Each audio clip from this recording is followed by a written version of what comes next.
years later, hours a day, hours straight, it's a little, realize it, sure, but like, I harsh, I keep well, for a long time, I didn't focus.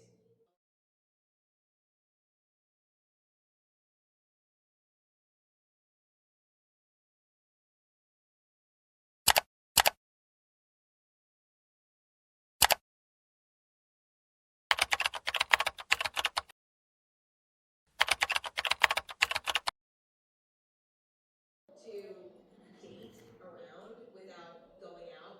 I've met a guy that I've dated on a night out, and so it's an emotional crush, and it's bad.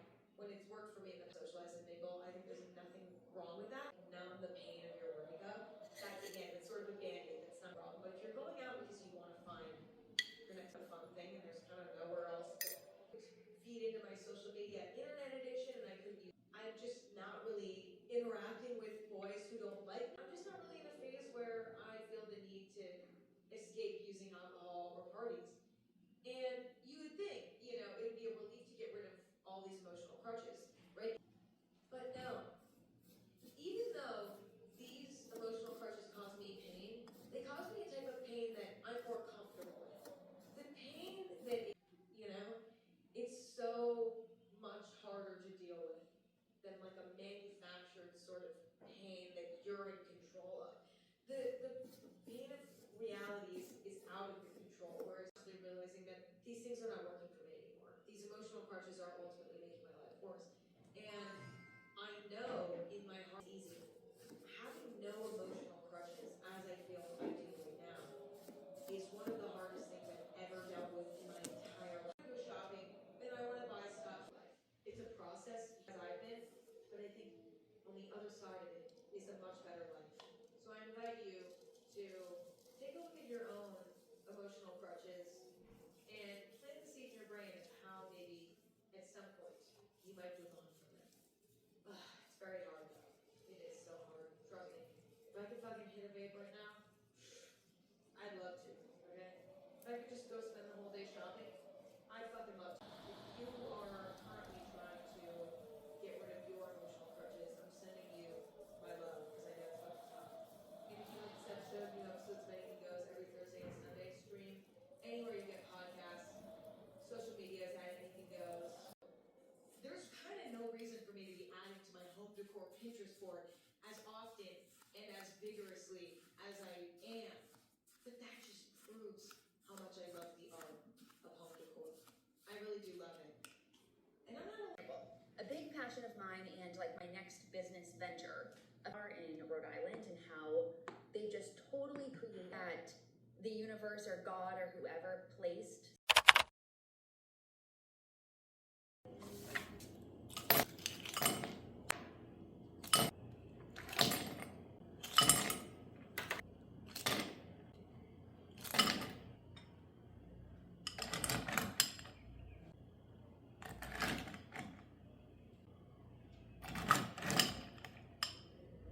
This is a never expiring podcast only code. And this is a tool that I have used to manage my money for years. I created this template back with my student loans. I built up my savings to 100K using this template, and then I have since grown to let you know that I am in the process of working on that. Make sure you're clued in on my Instagram. I'll definitely talk about it here on YouTube and on the podcast as well, but definitely clue in on Instagram. Also going to be hosting some year-end like financial planning, putting together your plan for next year, building out my side hustle. And they're really, really helpful books for anyone in your life looking to just out of this fumigation. So much easier to like make plans, to see your friends, to do things on a whim. We're in LA. Like I basically reset at zero every year, and that gives us going into next year. So I really do think that having some friends to have those relationships be closer relationships again, and just nurture those friends and make some new. I love my car. I've always wanted to have a Jeep, and I'm not selling it all. I've never experienced this, that you can only collect employment for about 6 months, depending on what state you live in. friends and family and therapy and hobbies and exercise and whatever to help relieve stress. Like that's normal, right?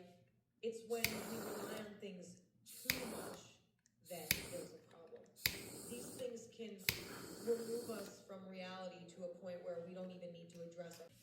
it either reaches a point that using the and stuff in my thumb from a very, very young age. I don't even remember starting. It just happened. And then it became more and more of an emotional crutch as I got older because things became more challenging for me, right? Like when you're a kid, you're not in preschool yet, you don't even have a brain really yet. Anxiety is so bad that I relied heavily on stuff in my thumb. And it was really hard for me to quit. I didn't quit till I was like 11 or 12, and that's definitely on the older end when it comes to quitting sucking your. People quit when they're like 5 or whatever. I could not drop the habit. It was so deep. Like having my thumb in my mouth for 12 years straight, pushed my thumb in my mouth. It was this whole thing. It was quit. And then 5 years later, I started vaping. And the vape sensation, right? Like it just sort of brought me back, I think, to my thumb sucking as a kid subconsciously. It just like was sort of soothing for me, or like helped me focus on like grueling tasks.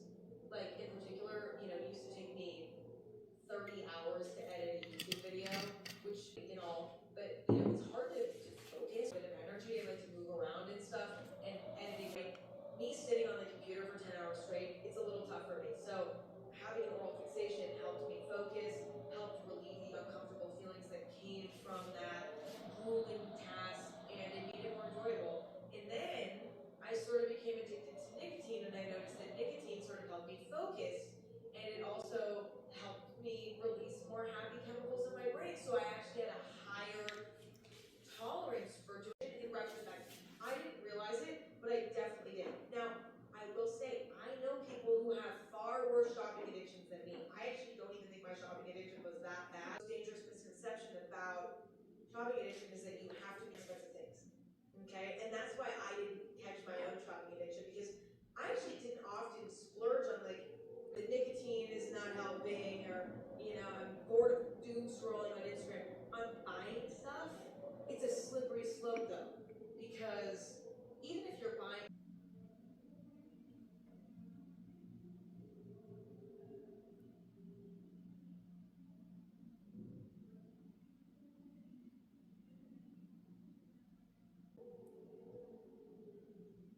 boys that were hard to get, guys that is that it wasn't just like, oh, today's a day off, I want to go look around in some stores. It's like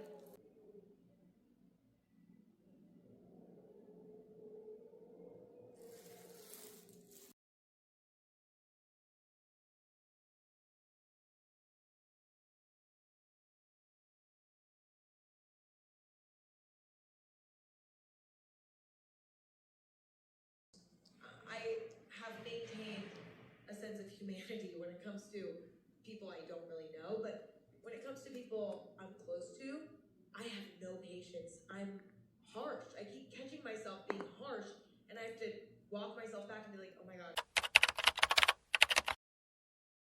Healthy coping mechanism or an unhealthy coping mechanism. Emotional avoid facing challenges or making sure.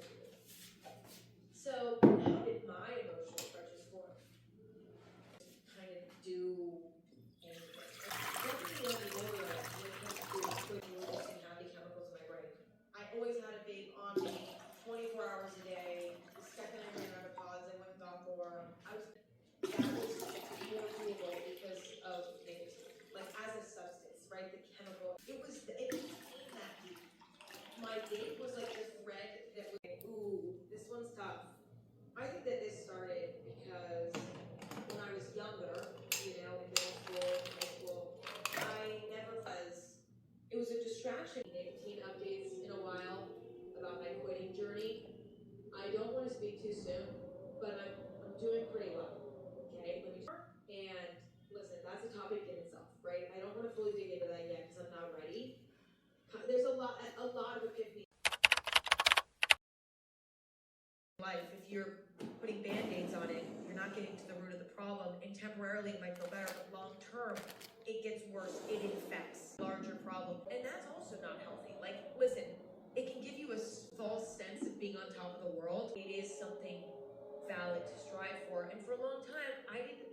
And like, it is a process, but I think ultimately our goal should be to remove these things from our lives, because life far worse. So it's like a double whammy, you know, it's preventing your growth and it's actually a net negative, making your life worse.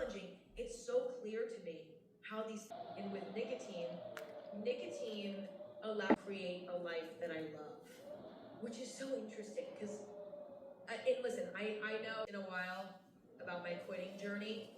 I don't want to speak too soon, but I'm doing pretty well. I don't fully dig into that yet because I'm not ready. It's also really overwhelming and terrifying for me to explain it, but you know, and I'm fucking stuck. I'm stuck in reality now, and it's uncomfortable, but at least it's real. In addition to that, my quality of life was made so much worse by nicotine.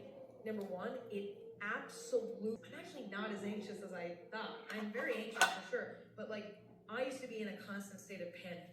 And I'm realizing now that that was because nicotine was fucking with my brain. And now I am 75% less anxious now that I don't consume nicotine. It was definitely making my quality of life worse that way. And also I was constantly stressed about like, I'm doing something actually that's bad for my body. And me or whatever.